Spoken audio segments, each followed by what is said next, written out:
You know, everybody knows the Holy Temple was destroyed because we didn't love each other. You know, when you hate somebody, you think you have a reason. But, you know, the Torah says, the sisno is the chicha bilvavecha. When you hate somebody, you're angry, you have to tell them.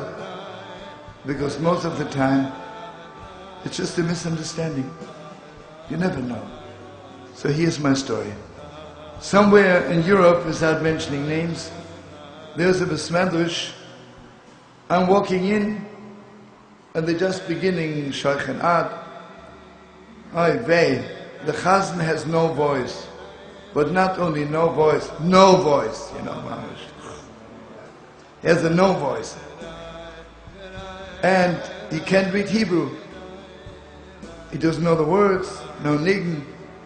It was clear to me, most probably he's a rich man. Maybe his yahrzeit after his mother-in-law, and we have to suffer. He gives $100 for the shul, and they let him daven. I thought, this is disgusting. Mamish, disgusting. Anybody for money can daven for the ummah, you know, it's the end of the world. So I decided, I'm not davening with this minion, I'm going in a corner for myself and daven.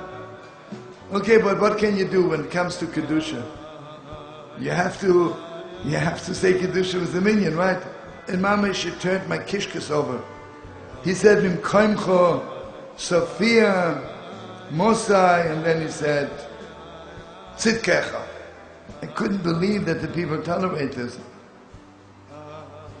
Now you have to open your hearts again.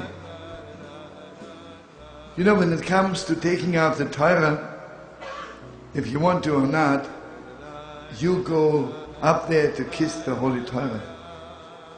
So I'm walking up to the bima, and suddenly I see that here is the Chazan, and two people are holding him.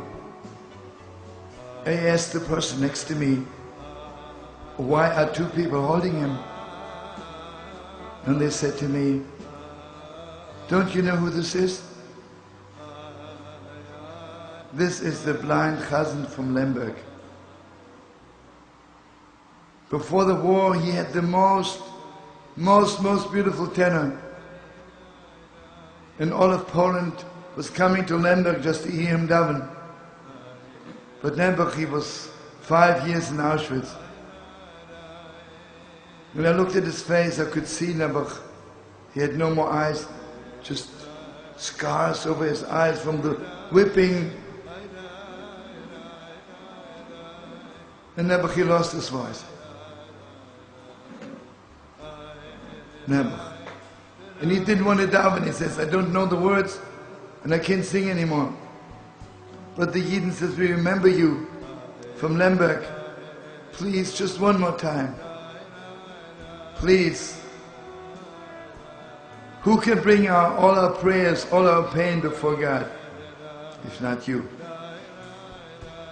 I mean, can you imagine how he was davening? If I live 1,000 years, I will never daven on Yom Kippur like he davened on that Shabbos morning.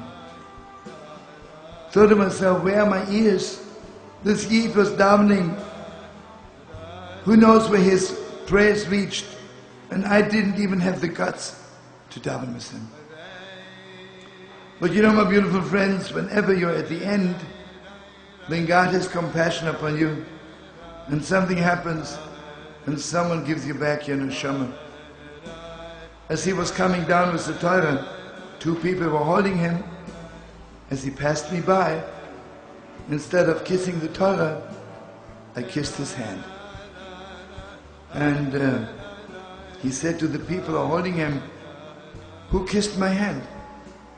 So they told him, Shlomo. And suddenly he turned Nebuch, his blind eyes to me, and he said, hey, Shlomo, I like you negunim.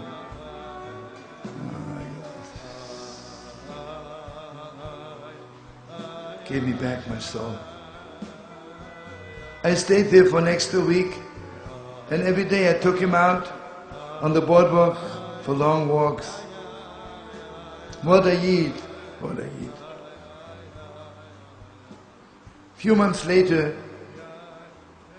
I called up, his wife was on the phone, and I said to her, so, how's the heilige Chazan?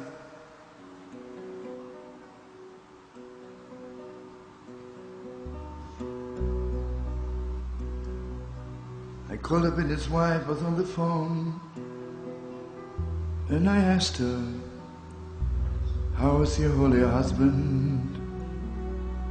How's the heilige Chazan? And this is what she said. Don't you know, my husband has a new position. Became again the Chazan in Gan Eden. He's again the Chazan in Gan Eden. So the tzaddikim, so the holy people.